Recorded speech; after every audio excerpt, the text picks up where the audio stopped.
Hey guys!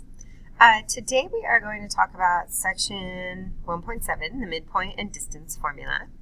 So these are some formulas you may or may not have seen before, but I have the information and some examples. So the first thing, we've kind of already talked about a midpoint. It's a number on a number line, and it's that point halfway between two endpoints of a segment. So think mid, middle, point, the middle point, midpoint. Here we go.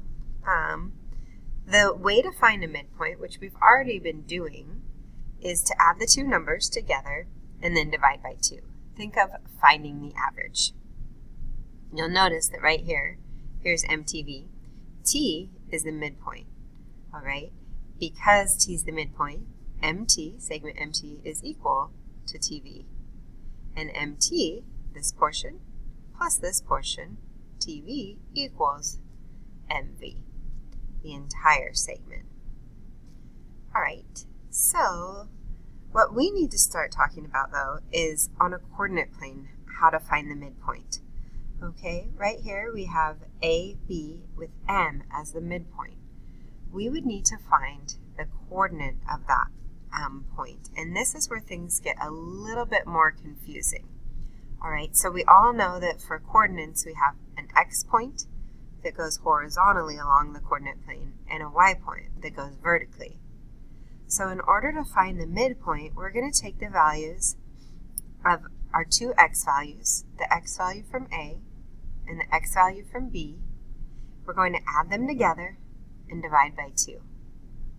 And then you will have your x midpoint and your y, and then we'll do the same thing with our y to get our y midpoint. So we're going to take the y value of our A and the y value of our B, add them together, divide by 2. Once we do that, we have our midpoint. All right, well, let's actually practice with some numbers first. So we're going to do the simple one first. We're going to find the placement of the midpoint in the figure below. All right, so we know that one of our points is -8 because it has that dot on it, and the other is positive 15.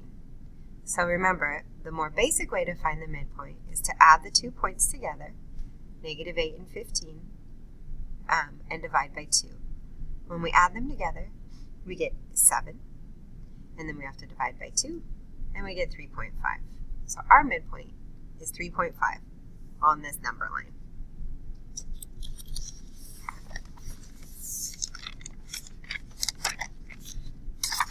Okay, now we want to find it.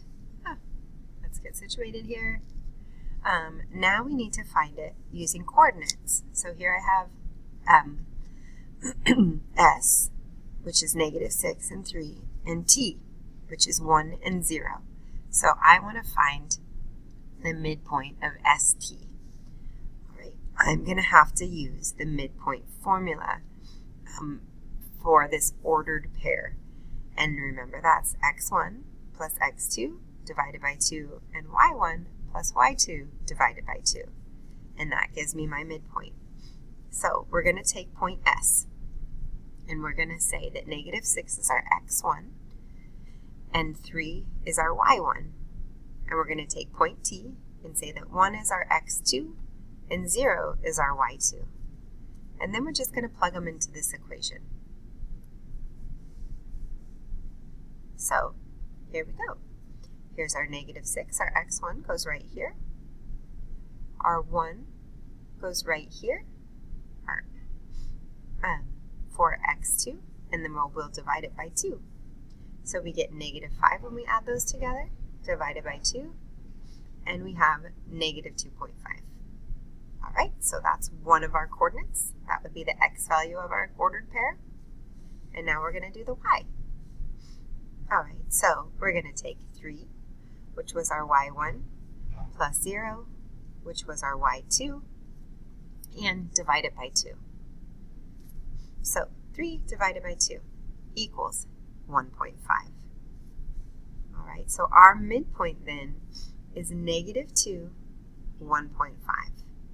So on a coordinate plane, we would plot that point if it asked us to. All right, let's do one more example just so we can be pretty confident in this. We want to find the coordinate of j if k, -1, 2 is the midpoint, and JL has the coordinates of 3, -5.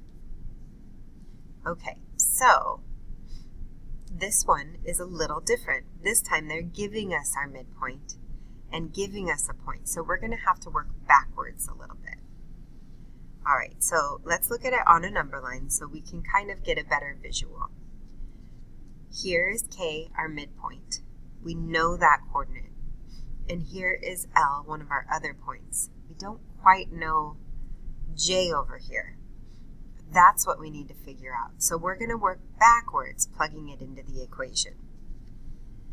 All right, so what you're going to see is that I'm taking 3, one of my points, my x value, and adding it to the other x value that I don't know, J. We're just going to call it x2. You could just call it x if you wanted.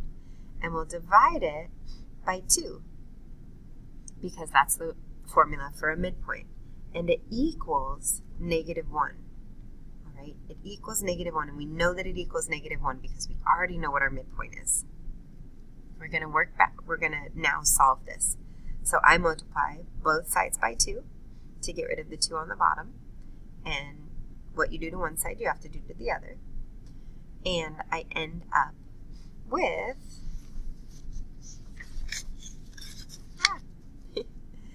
3 plus x2 equals -2. All right, well now we're going to just solve. So I subtract 3 from both sides, -3, -3, and I end up with x2 is -5.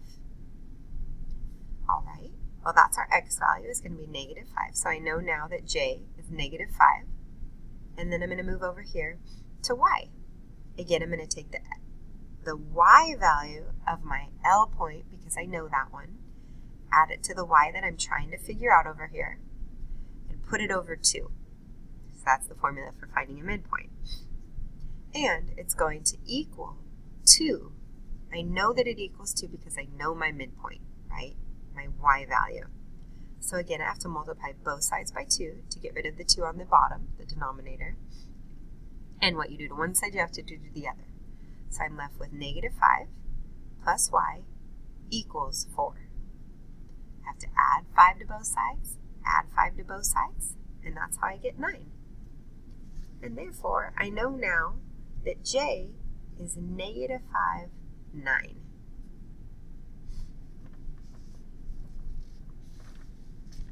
Okay, so let's go over the distance formula really quick.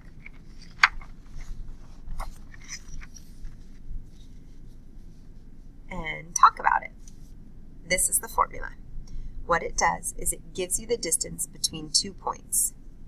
I'm glad that I wrote 2 incorrectly. Between 2 points.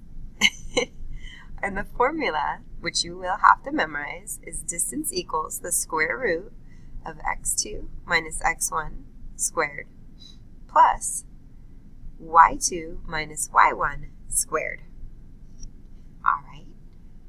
It looks scary, but it's actually not so bad. So what we want to know is find the distance between -4 and -6, point C, and point D, 5, and -1.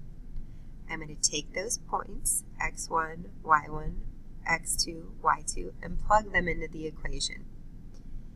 In goes 5, where x2 was supposed to go. In goes -4, but it becomes a positive because you see up here it's subtracting. Minus a negative becomes a positive.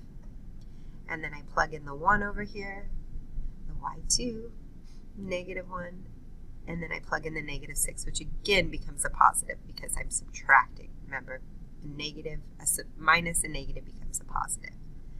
All right, so I add those together, and I end up with 9 squared. 5 plus 4 is 9. And -1 and 6 becomes 5. 81 and 25 is 106. I have to take the square root. And my answer is approximately, remember when you see that squiggly equal sign, that's an approximate 10.3. And that's the distance formula. All right, I'll be back with 1.8 shortly.